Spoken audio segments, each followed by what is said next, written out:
move that the Electoral Finance Reform and Advance Voting Amendment Bill be now read a first time. At the appropriate time, I intend to move that the bill be referred to the Electoral Legislative Committee, which has been established to consider this bill, and the Electoral Referendum Bill. Electoral finance law is fundamental to New Zealand's democratic system. The regime must be impartial, fair and transparent so that the people of New Zealand have confidence in our elections. I would also like to add that the electoral law, as far as possible, should also be the product of cross-party consensus, and this is the path most likely to lead to enduring solutions. As part of this government's pre-election platform, the Electoral Finance Act 2007 was repealed within our first 100 days in office. An interim regime was put in place and we began a consultative process which started with a scope paper published in April, followed by an issue paper released in May and a proposal document in September. We also held public forums in Auckland, Wellington and Christchurch. This bill is a result of that consultative process and is the fourth in the government's electoral reform program. As the title suggests, Mr. Speaker, the bill is divided into two primary areas: finance reform and advance voting. The primary purpose of the Electoral Finance Reform and Advance Voting Amendment Bill is to amend electoral finance law in areas where there is a broad-based consensus for reform. This bill will provide certainty to electoral agencies, political parties, candidates and the public, and aims to improve the understanding and application of electoral law. To recognise the impact of new technology and media, the bill updates the definition of election advertisement to cover advertising by all forms of media. The bill also sets up regulatory regime for third-party promoters that emphasises transparency rather than restrictions on the freedom of expression.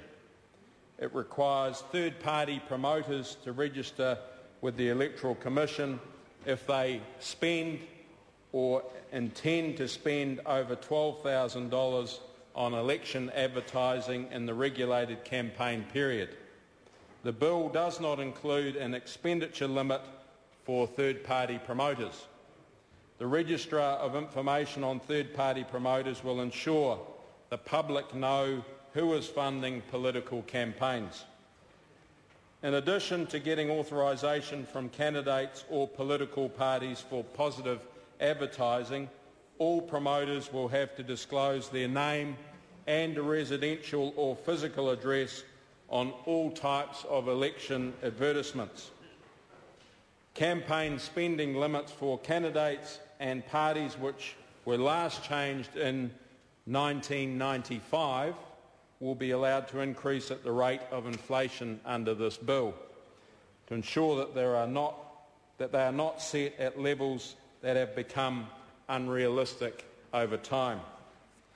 This bill clarifies how expenses can be apportioned where advertisements serve a dual purpose, such as advertisements for both a candidate and a political party. Although these expenses have historically been apportioned between the party and the candidate, the decision in the Peters versus Clarkson case suggests that those expenses should count in whole against both the party and the candidate. This bill reinstates the historical position that advertising expenses are to be apportioned between candidates and parties based on each one's coverage in the particular ad. Many aspects of the donations regime in the Electoral Finance Act have been retained. However, this bill improves the transparency of donations to political parties by adding two features. It introduces a new requirement for political parties and candidates to disclose their total income from donations in bands. It also includes an associated entity test to stop companies closely associated with each other from making separate donations to get around the disclosure requirements. The bill also makes changes to the regulated campaign period. We propose that the regulated campaign period be no longer than 3 months, rather than up to 11 months as under the Electoral Finance Act. I signalled this change to the Speaker to ensure that amendments to the Parliamentary Services Act with regards to election advertising would be consistent with the Electoral Act. Following the Speaker's consultation with the parliamentary parties, it was agreed that the regulated period should no longer apply retrospectively and is possible under the current law. This means that there needs to be a trigger for the regulated period where an election is called less than 3 months from polling day.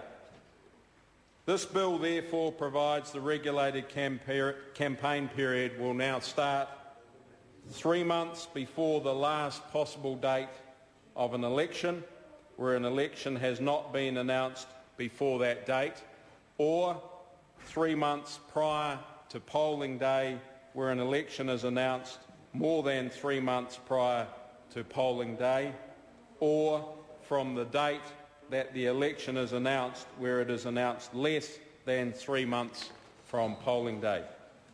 The government is also using this bill as an opportunity to implement one of the Justice and Electoral Committee's recommendation from its inquiry into the 2008 general election with regards to advance voting. The committee asked the government to consider removing the existing restrictions on advance voting and the requirement to complete a written declaration in advance. This bill amends the Electoral Act accordingly, which I hope will remove a potential impediment to those who may be considering casting their vote in advance. Mr. Speaker, I thank the electoral agencies for their valuable advice, parliamentary parties and the public for their input and submissions during the development of this bill. Given the importance the government has placed on consultation and consensus in the development of this bill, it has proceeded with only those reforms that have broad-based support. However, the Select Committee process is an opportunity for the public to persuade parties from across the House that there may be other areas where reform to our electoral finance laws is desirable. And I think we should approach those submissions with a very open mind. I commend this bill to the House.